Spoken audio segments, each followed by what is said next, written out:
Hello, I am Aya the Alien. You will not understand any of the contents of this video if you do not watch my first video. Not my first short, my first genuine video. It is my origins. I believe its name is, I'm an alien, and I want to help your world. Something like that. Your Earth, possibly. I don't know. But you'll see it. Today, well, actually, for the past 2 days, I've been looking over many videos and audio clips. So your equivalent of an MP4 file. Looking over the Pleistocene and what life was like. Specifically, the evolution of the human diet. So,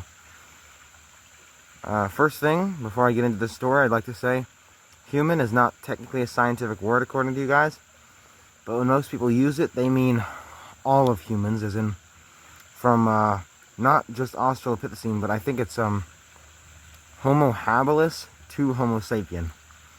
Now, a lot of the things that I'm going to say will corroborate things that you guys already know, but a lot of the things that I will say are simply speculation to you guys.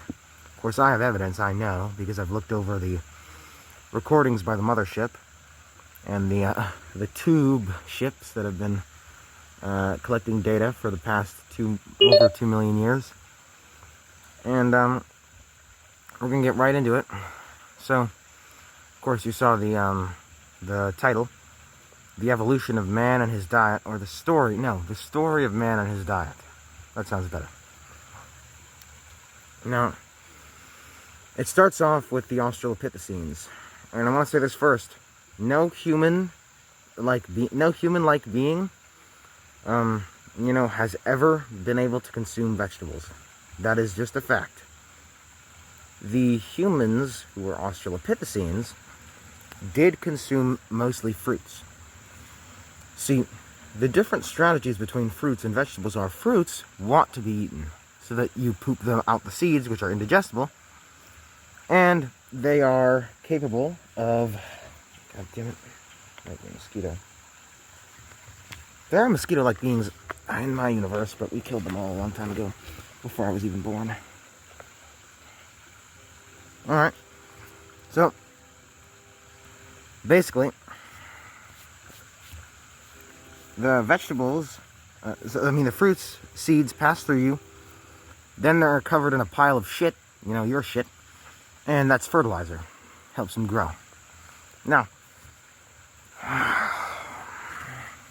vegetables, on the other hand, have a very specific, strategy. Do not get eaten. It's very simple, just do not get eaten. That's it. If you eat them, then you die. That's the way it works. Of course, humans, modern day Homo sapiens, have managed to breed out all of the, what is it, like amygdalin or something? It turns into hydrogen cyanide when you consume it. But, basically, they've managed to make them be able to eat without dying immediately. They're still horrible for you. They're full of anti-nutrients.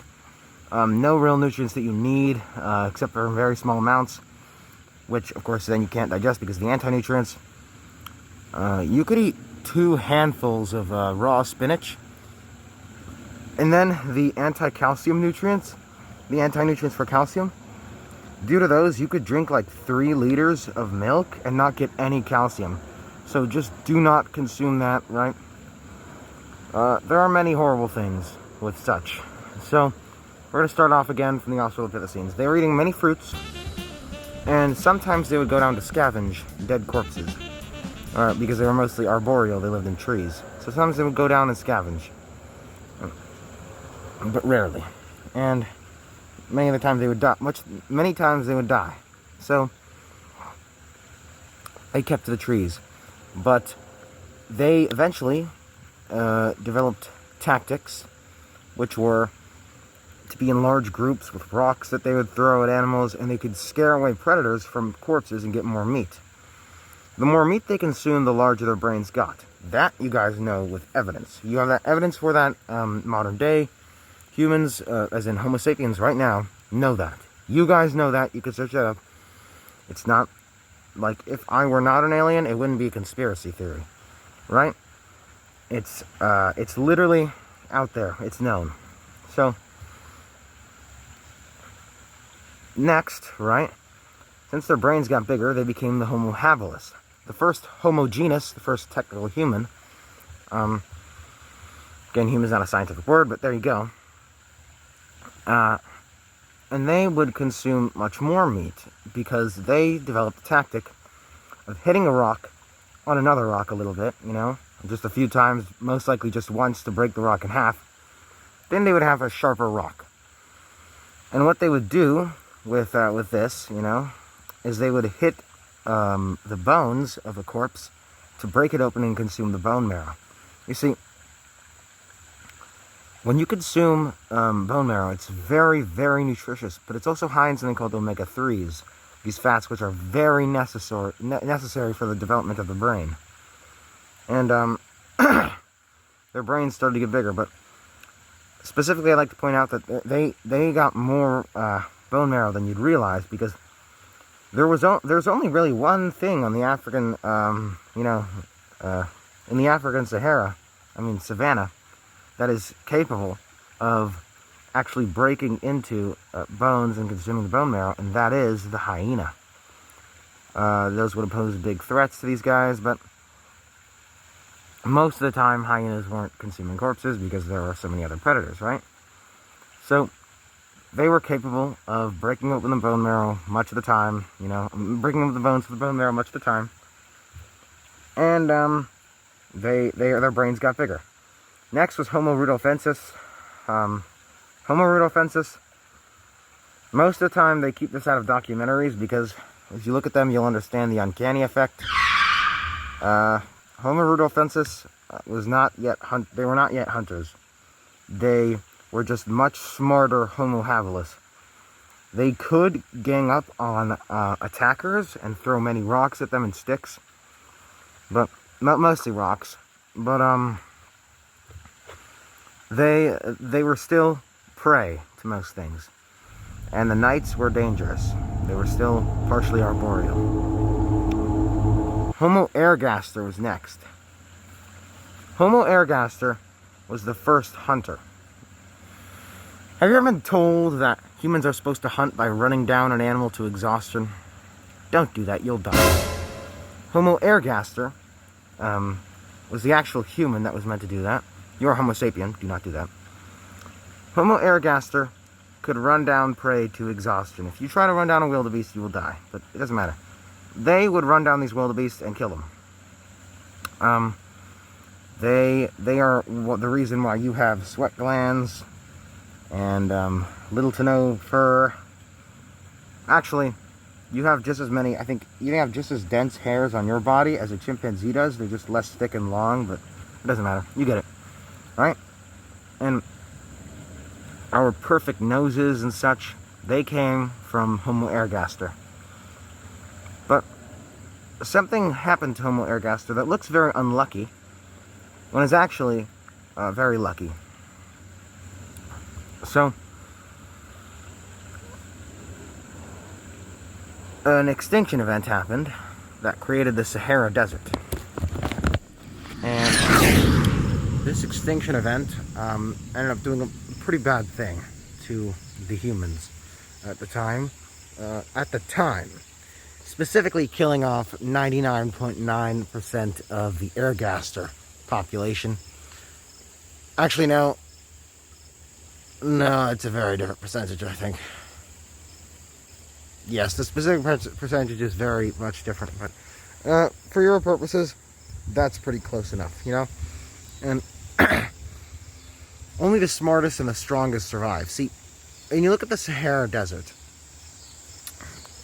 some went south, some went north and east, which ended up culminating in northeast and thus Eurasia, and some went west. Now, the ones that went south became Homo naledi. They pretty much devolved into Australopithecines with much smaller brains than even the Homo habilis. The ones that went west, actually, well, first we'll talk about the ones that went east and north and culminated in northeast, which were the Heidelbergensis, who then moved into Europe and began evolving for the European conditions as the Neanderthals. Then some went west. Those became Erectus, which, when capable, rode the coasts to Asia and Europe. Specifically, no, I think they went south first. Yes.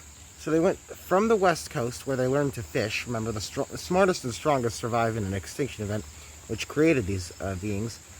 They learned to fish specifically on the west coast. Then they went south around the west side of Africa. Went under the Sahara Desert. Went up. They eventually evolved as humans in the Horn of Africa, before traveling north once again. Yes, north once again, and then eventually, as Homo sapiens entered Europe and Asia. Some Erectus actually made it past the Horn of Africa without evolving. They entered Asia as Homo erectus and evolved for that. That's a different matter. Anyway, by the time the Homo sapiens existed, they were eating 100% meat. Completely carnivores.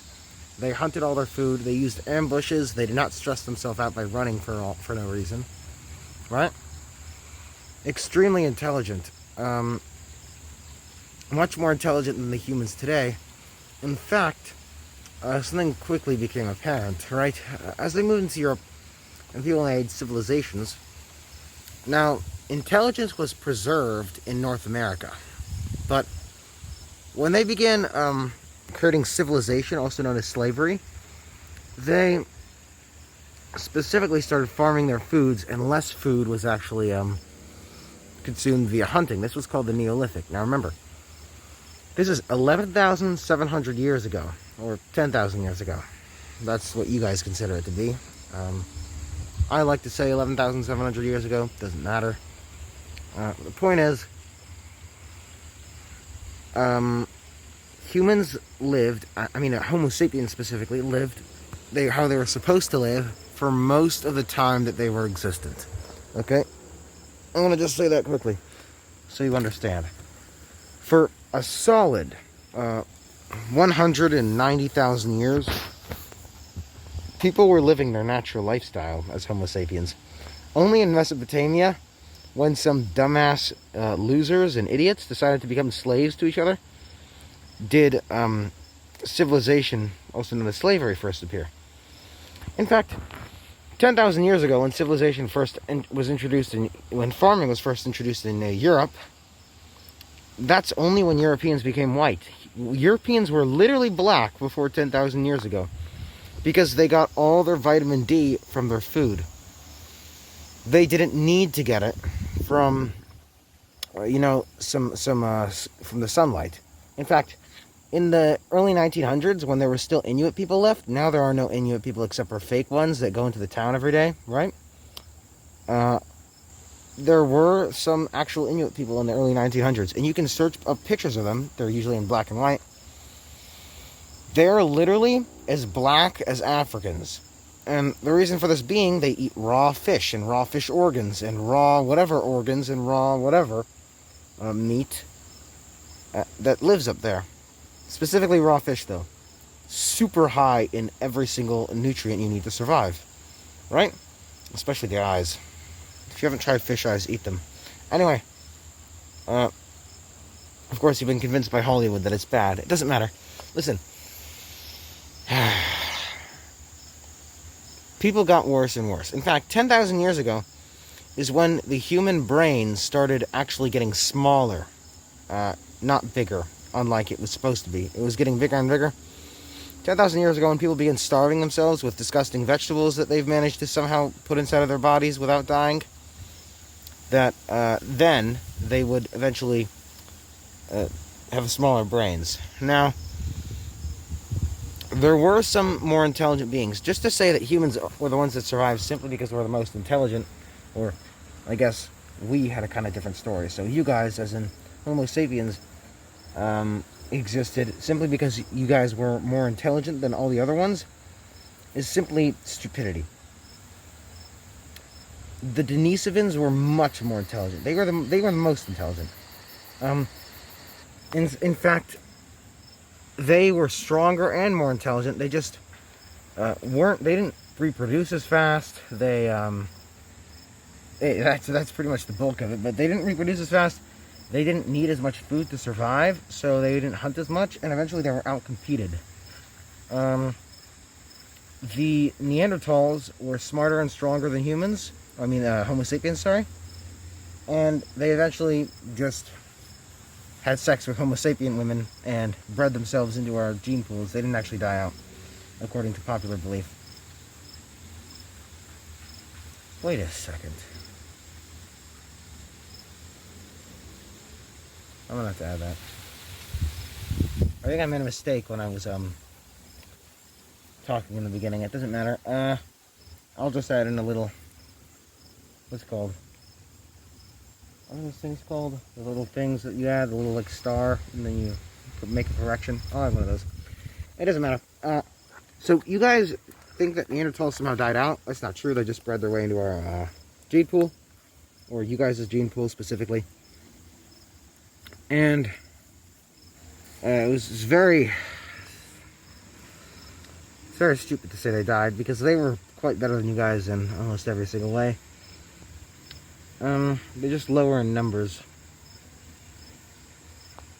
Modern day, people are slaves, society is garbage and slavery, and styrofoam is being released into the environment, which doesn't even decompose, it just becomes smaller and smaller in pieces. Oh my god. And it's all happening because people who are rich, as in people who are slaves to money, just like you guys, but happen to have more of it, their lives are not good. Do not think that rich people's lives are good. They are not good. They're just as bad as yours. They, in fact, they're stuck in a cycle of greed, and it's pretty shitty. Rich people created a system which is not even beneficial for themselves nor anyone else. So it's kind of like a suicide attack for the entire world. It's stupid to think that money would make you happy. Why would you evolve for money to make you happy?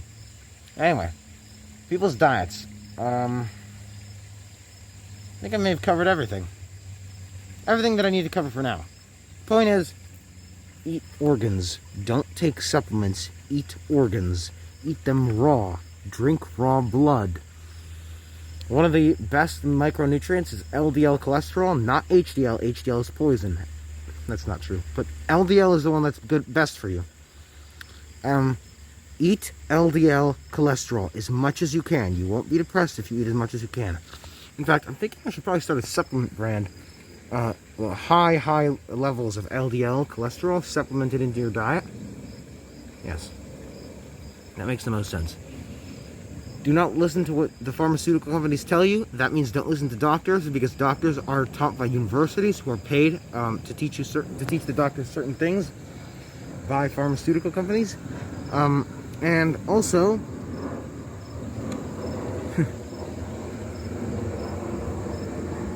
I can't say that now. It doesn't matter. Have a good day. Watch my first video. And if you're not going to subscribe, at least share.